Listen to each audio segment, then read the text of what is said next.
బైబిల్లో కొన్ని వచనాలు 2వ కీర్తన 7వ వచనం ఉదాహరణకు, కట్టడను నేను వివరించేదను, యెహోవా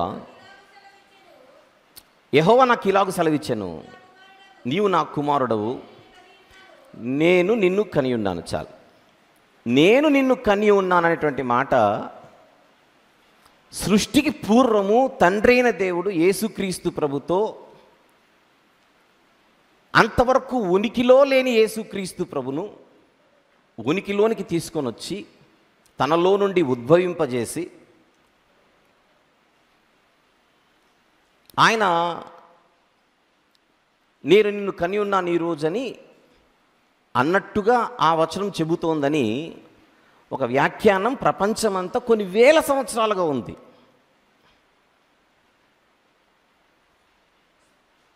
అలాంటి బోధల కాసంత ప్రభావం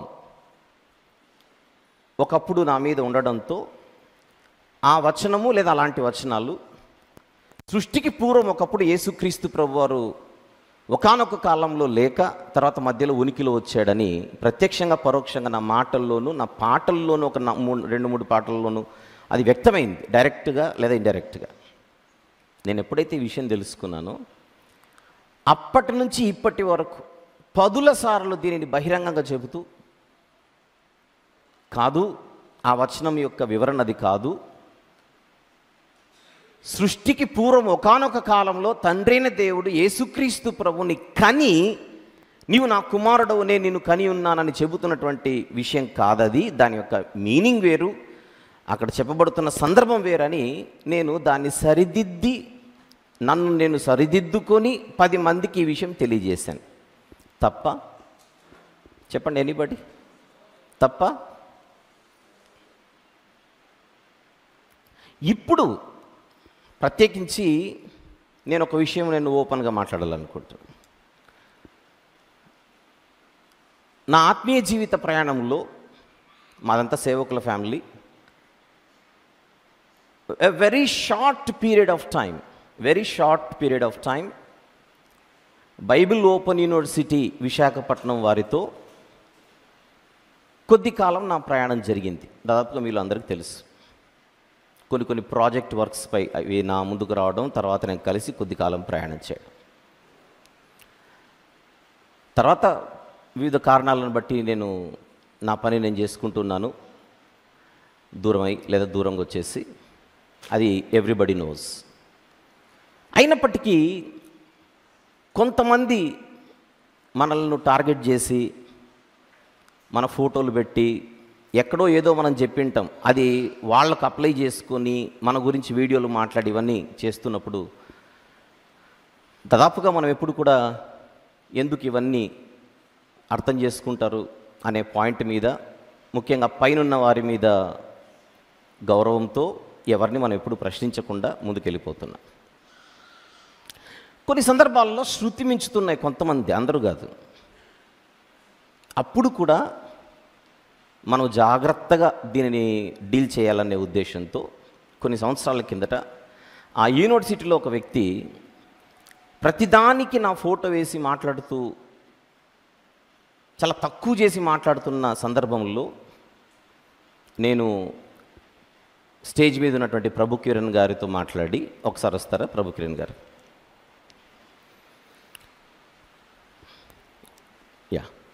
ప్రభు కిరణ్ గారితో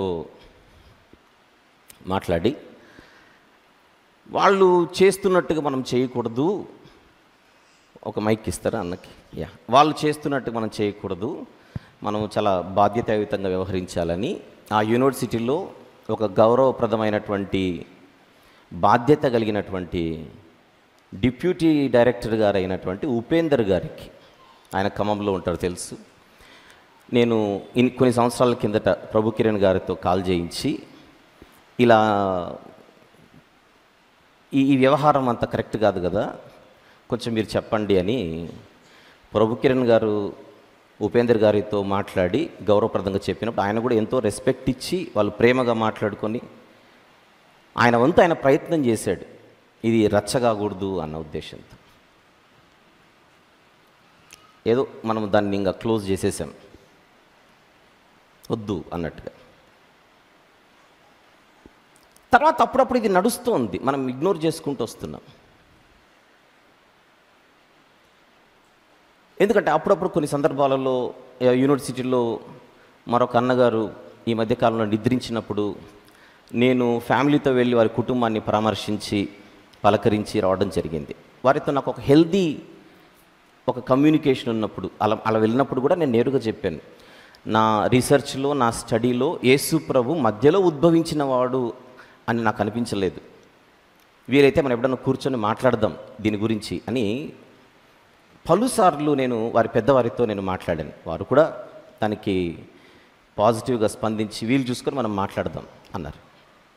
తప్పేముంది, బైబిల్ పరిశోధనలో ఎప్పుడైనా కూడా మనకు అభిప్రాయాల విషయంలో అటు ఇటు అయినప్పుడు మాట్లాడుకోవడంలో తప్పులేదు. అయితే ఈ క్రమంలో అదే యూనివర్సిటీలో ఉన్నటువంటి మరొక డిప్యూటీ డైరెక్టర్ గారు సుమారు గత 3 సంవత్సరాలుగా నా పేరు ప్రస్తావించి తీసేసి మాట్లాడుతూ, నేను దుమ్ము దులిపేశాను, లెఫ్ట్ అండ్ రైట్ ఇచ్చాను, నా భయానికి యూట్యూబ్లో ఈ క్రీస్తు నిత్యత్వం గురించి మాట్లాడినవని ఆయన ఎత్తేసాడు అని నేరుగా మాట్లాడుతుంటే నేను కూడా దాన్ని పెద్దగా ప్రస్తావించకుండా వెళ్ళిపోతున్నాను, వద్దు వద్దు వద్దు అన్నట్టుగా. ఆయన ఇంకా ఆగకుండా మాట్లాడుతూనే ఉన్నాడు. ఒక అబద్ధాన్ని 10 సార్లు చెప్పేసరికి అది నిజమయ్యే అవకాశం ఉంటుంది. అందువలన దాన్ని మనం ఆన్సర్ చేయడానికి రీసెంట్గా కర్నూలులో జరిగినటువంటి మీటింగ్స్లో నేను నేరుగా స్టేజ్ మీద నుంచి ఆయనకు ఆరోగ్యం బాగలేదు కనుక ఆరోగ్యం బాగైన తర్వాత ఖచ్చితంగా మాట్లాడుకుందాం, కాకపోతే ఈ ఆర్గ్యుమెంట్ ఏదైతే ఉందో యేసు ప్రభు పరలోకంలో పుట్టాడనేటువంటి ఆర్గ్యుమెంట్ అనేది ఒక 2 నిమిషాల్లో మనము దానిని కొట్టి పారేసేటువంటి ఆర్గ్యుమెంట్ అది అని నేను మాట్లాడాను.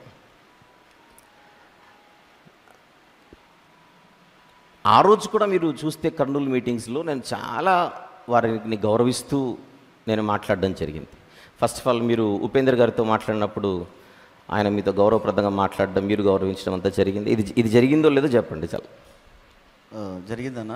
ఇట్లాగా ఒక వ్యక్తి ఆ యూనివర్సిటీకి సంబంధించిన వ్యక్తి ఇట్లా మాట్లాడుతున్నారన్న, కొంచెం మీరు మాట్లాడండి, అది పద్ధతిగా లేదు, ఏదైనా ఉంటే మనం ప్రేమపూర్వకంగా మాట్లాడుకోవచ్చు కదా అని చెప్పి నేను ఉపేంద్ర గారికి ఫోన్ చేస్తే ఆయన కూడా అంతే ప్రేమగా ఆయన మాట్లాడారు. నేను కూడా చెప్పాను, నేను చెబుతున్నా నా మాట కూడా వినట్లేదు ఆయన, ప్రయత్నం చేస్తానండి అని చెప్పి అన్నారు. ఆయన కూడా చాలా గౌరవంగానే. వెరీ గుడ్, అంతే. Thank you brother. ఇంతమంది ఉండగా నేను ఉపేంద్ర గారికి ఎందుకు కాల్ చేయించానంటే, ఒకటి ఉపేంద్ర గారి గురించి నేను పలు సందర్భాలలో పలు చోట్ల విన్నది, ఆయన చక్కగా ఆలోచిస్తాడు, వాస్తవాలు ఆలోచించేటువంటి మనసు ఆయనకు ఉంది అనేటువంటి మాట నేను పలు చోట్ల విన్నాను. ఇప్పుడు అవసరం కనుక ఏమని ప్రస్తావిస్తున్నా, ఎందుకనే చెప్తాను. తర్వాత వేదిక మీద ఉన్నటువంటి మనోహర్ అన్న గారు అన్నారండి,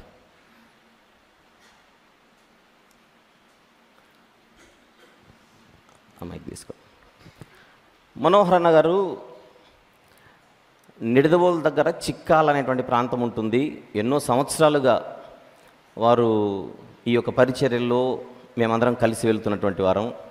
ఇంకా చెప్పాలంటే ఈ సెమినార్లన్నీ, ఇలాంటి సెమినార్లు పెడితే బాగుంటుందని నాకు ఫస్ట్ సలహా ఇచ్చినటువంటి వ్యక్తి మనోహర్ గారు. ఇది 12వ వాక్య పండుగలు. మొదటి వాక్య పండుగల కంటే ముందు మనోహర్ గారు నాతో, ప్లస్ రాజమండ్రిలో ఉన్నటువంటి సకిలే శేఖర్ బాబు గారు, వీళ్ళిద్దరూ కలిసి మనము ఇలాంటి పండుగలు కండక్ట్ చేస్తే బాగుంటుందని సలహా ఇచ్చినవారు. పరిచయం చేస్తున్నా. వారు నిడదవోలు చిక్కాల ప్రాంత వాసులు. ఎన్నోసార్లు వాళ్ళ ప్రాంతాల్లో మీటింగ్స్ పెట్టారు. ఇది 2025 మాట్లాడుతున్నాం. 2019లోనే క్రీస్తు దైవత్వంపై వారు సభలు పెట్టారు. ఇది 2025, మనం అప్పటి నుంచి మాట్లాడుతున్నాం. 2019 అన్న, నిజమేనా? నిజమే. అయితే మనోహర్ అన్న గారి వదిన గారు, వారు దేవరపల్లిలో ఉంటారు. ఆ అక్కగారికి ఉపేంద్ర గారు కూడా బాగా పరిచయం. ఉపేంద్ర గారు ఆ ప్రాంతంలో పరిచర్యకు వచ్చినప్పుడు వీళ్ళ వదిన గారి ఆ కుటుంబంలోనే వారు బహుశా ఒకసారి ఉండడం జరిగింది కనుక జస్ట్ ప్రస్తావిస్తున్నా. ఆ అక్కగారు కూడా, ప్రత్యేకించి వీళ్ళ ఫ్యామిలీ కూడా ఉపేంద్ర గారి గురించి నాకు చక్కగా వారు నాతో పంచుకున్నారు. ఆయన చక్కగా వాక్యం ఆలోచిస్తున్నాడని. అవునా కదా చెప్పండి. నేను ప్రత్యేకించి ఉపేంద్ర గారి గురించి ఎందుకు మాట్లాడుతున్నానో చెప్తాను. అన్న థ్యాంక్ యూ, ఏదైనా అవసరమైతే నేను ఉండండి, ఒక్క నిమిషం ఉండండి. అయితే నేను ఇప్పుడు ఈ చీరాల సెమినార్కి వచ్చే ముందుగా నేను ఎక్కడైనా మీటింగ్స్కి వచ్చేటప్పుడు మా అమ్మగారి దగ్గరికి వెళ్ళి ప్రార్థన చేయించుకొని వస్తాను. నాకు అలవాటు అది. నేను మా అమ్మ దగ్గరికి వెళ్ళి సెమినార్కి వెళ్తున్నానమ్మా ప్రార్థన చేయన్నప్పుడు నాతో కొద్దిసేపు 5 నిమిషాలు మాట్లాడుతున్న సందర్భంలో వీళ్ళ అబ్బాయి గురించి, అంటే మనోహర్ గారి పెద్ద అబ్బాయి గురించి నాతో మాట్లాడుతూ, వీళ్ళ బాబు నాకు ఆత్మీయ కుమారుడు, ఆ బాబు ఫోన్ చేశాడు నాకు. మా అమ్మ చెప్పింది, ఆ బాబు ఫోన్ చేసి ఉపేంద్ర గారి గురించి నాకు, మా అమ్మ నాతో చెప్పిన మాట ఇప్పుడు ఇక్కడికి వచ్చే ముందుగా ఉపేంద్ర గారి గురించి నాతో చెప్పాడు. నేనెంతనో కుమారునిగా ఉపేంద్ర గారు కూడా అంతే కనుక మా అమ్మకి. మరి ఉపేంద్ర అనేటువంటి మన ఆ అబ్బాయి చక్కగా వాక్యం ఆలోచిస్తాడని వీళ్ళ బాబు కూడా చెప్పాడు నాకు. అలాంటి వాళ్ళు ఆలోచిస్తే మంచిదే కదా కొన్ని విషయాలని నాతో మా అమ్మ ప్రస్తావించిన విషయాన్ని ఇక్కడ గుర్తు చేస్తున్నాను, అంతే, అంతకంటే ఏం లేదు అన్న. Thank you. సో ఈ యూనివర్సిటీలో తనకున్నటువంటి ఈ యొక్క క్రెడిబిలిటీని బట్టి, నేను పెద్దవారి గురించి మాట్లాడట్లా, ఉపేంద్ర గారి కంటే పైన వారి గురించి మాట్లాడట్లా. సో అలాంటి ఒక రెస్పెక్ట్ ఉన్నటువంటి వ్యక్తిగా ఆయన పరిచర్యలో ఉండడం చేత, అట్ ద సేమ్ టైం ఆయన ఆ యూనివర్సిటీలో ఒక బాధ్యత కలిగినటువంటి హోదాల్లోనూ పాత్రలో ఉన్నాడు కనుక ఈరోజు మనం యేసుక్రీస్తు ప్రభు దేవుడు మాత్రమే కాదు, ఆయన నిత్యుడు అని మాట్లాడుతున్నప్పుడు ఈ గత 2 రోజులుగా ఆ యూనివర్సిటీ వారు నేను ఒకప్పుడు ఆ భావాలలో ఉన్నప్పుడు చెప్పిన విషయాలు, లేకపోతే వ్రాసినటువంటి 1-2 విషయాలు ఏవైతే ఉన్నాయో వాటిని ట్రోల్ చేస్తూ మనల్ని ఏదో తప్పుగా చూపించే ప్రయత్నం వారు నేరుగా చేస్తున్నటువంటి నేపథ్యంలో ఆ యూనివర్సిటీలో ఉన్నటువంటి వారి గురించి మాట్లాడుతున్నా. ఈ పరిస్థితుల మధ్య నేరుగా సహోదరుడైనటువంటి ఉపేంద్ర గారికి నేను ఒక ఆహ్వానం పలకదలుచుకున్నాను. మీ గురించి నేను ఇన్ని విషయాలు పలుచోట్ల విన్న నేపథ్యంలో కీర్తనల గ్రంథములోని 2వ కీర్తన 7వ వచనాన్ని చూపిస్తూ, నీవు నా కుమారుడవు, నేడు నిన్ను నేను కనియున్నాననేటువంటి మాటను సృష్టికి పూర్వము ఒకప్పుడు ఉనికిలో లేని యేసుక్రీస్తు ప్రభును ఉనికిలోనికి తీసుకొని వచ్చి తండ్రి ఉద్భవింపజేసి అప్పుడు ఈ మాట అన్నాడు అనేటువంటి వ్యాఖ్యానం ఏదైతే ఉందో, ప్రపంచంలో పలుచోట్ల ఇవ్వబడుతున్నటువంటి వ్యాఖ్యానం యూనివర్సిటీలో కూడా ఇవ్వబడుతుంది కనుక ఈరోజు నన్ను ప్రశ్నించేవారు, నన్ను వ్యతిరేకించేవారు ఈ యూనివర్సిటీ నుంచి. ఎందుకంటే ఈరోజు ఎక్కువగా వారికి వాస్తవాలు తెలిసిన, నేను ఈ అభిప్రాయాన్ని మార్చుకున్నానని తెలిసిన, అక్కడికేదో నేను ద్వంద్వ వైఖరి విషయంలో చూపిస్తున్నాను అన్నట్టుగా వారు ఈ విషయాన్ని చూపిస్తున్న పరిస్థితుల మధ్య ఉపేంద్ర గారిని నేను ప్రేమపూర్వకంగా ఆహ్వానిస్తున్నాను.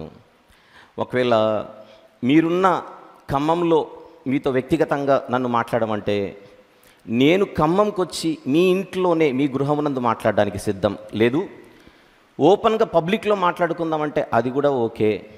లేదు మీరు మరొక చోట ఎక్కడైనా మాట్లాడుకుందామన్నా ఓకే. నేను అడుగుతున్నది నాతో మాట్లాడకపోవడం ముఖ్యం కాదు. ఉపేంద్ర గారు నేను అడుగుతున్న యూనివర్సిటీలో మీరు గుండె మీద చేసుకొని యథార్థంగా ఆలోచించండి. 2వ కీర్తన 7వ వచనం అన్నది ఒకప్పుడు ఉనికిలో లేని యేసుక్రీస్తు ప్రభును తండ్రి కని నీవు నా కుమారుడవు, నేను నిన్ను కని ఉన్నాను అనేటువంటి సందర్భానికి సంబంధించిందా?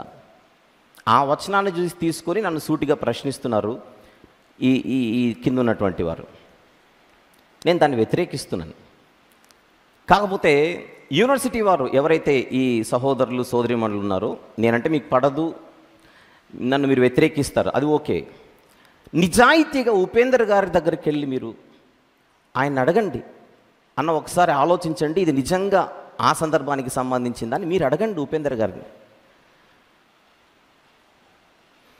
ఉన్నవారిలో ఆయన చక్కగా ఆలోచిస్తాడనేటువంటి నమ్మకంతో అవసరమైతే కొద్ది దినాలు సమయం తీసుకొని ఆ వచనాన్ని మీరు పునరాలోచించి దయచేసి మీ దగ్గర ఉన్న వారికి మీరు వివరిస్తారని నేను ఆశిస్తున్నాను. లేదు మనం మాట్లాడుకుందామంటే అందరి ప్రయోజనం కొరకు, వీళ్ళు వాళ్ళని కాదు, అందరి ప్రయోజనం కోసం ఎగ్జాంపుల్గా, శాంపుల్గా ఆ ఒక్క వచనంపై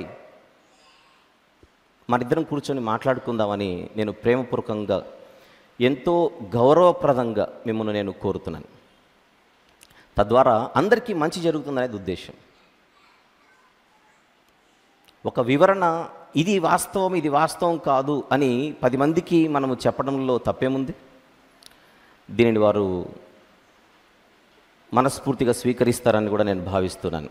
నేను ఇంత ఓపెన్గా ఆయనతో మాట్లాడడానికి గల కారణం ఏంటంటే, చెప్పాను కదా, ఇంతమంది తన గురించి మాట్లాడుతున్నటువంటి మంచి మాటలను ఉపయోగించుకుంటూ, తెలుసు వారికి దేవరపల్లిలో అక్కగారు మీ గురించి నాతో ఏం మాట్లాడి ఉంటారో మీకు తెలుసు, తర్వాత అక్కగారికి తెలుసు, ఇప్పుడు వచ్చినటువంటి మనోహర్ గారికి తెలుసు.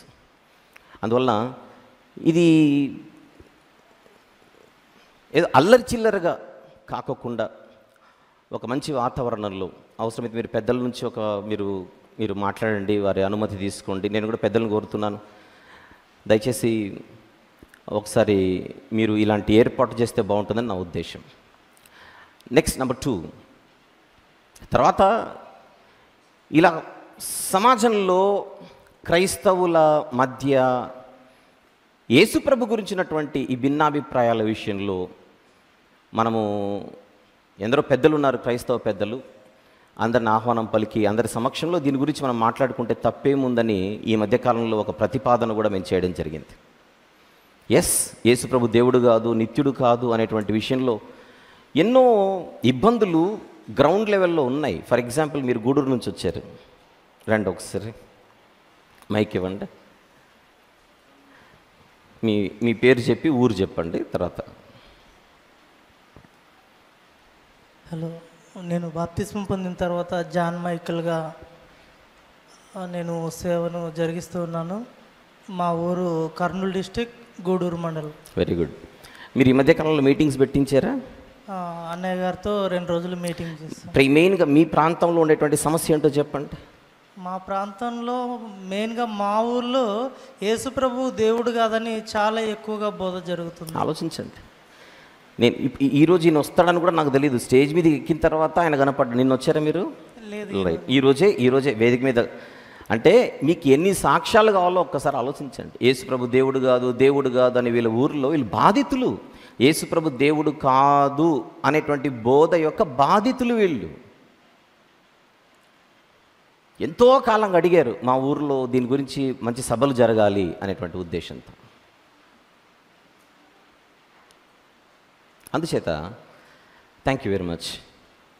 ఇది సమస్య లేని విషయం కాదు, తెలియకుండానే సంఘ పునాదిని కదిలించే ఒక పరిస్థితి.